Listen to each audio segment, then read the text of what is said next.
Taste the Daily.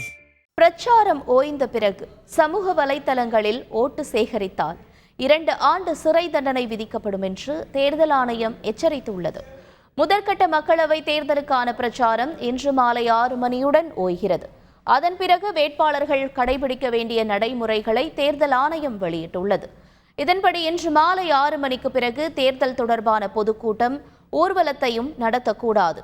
FM, radio, WhatsApp, முகநூல், Twitter என எந்தவிதமான வடிவ பிரச்சாரங்களும் அனுமதிக்கப்பட மாட்டாது என தமிழக தேர்தல் அதிகாரி சத்யபிரதா சாஹூ தெரிவித்துள்ளார். மீறினால் மக்கள் பிரதிநிதித்துவ சட்டப்பிரிவு 126 2 படி 2 ஆண்டுகள் சிறை தண்டனை விதிக்கப்படும் என்று கூறிய அவர், வெளியாட்கள் தொகுதியை விட்டு வெளியேற வேண்டும் என அறிவுறுத்தியுள்ளார்.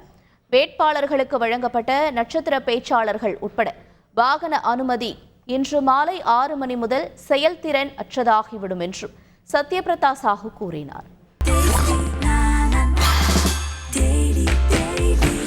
Taste the Daily.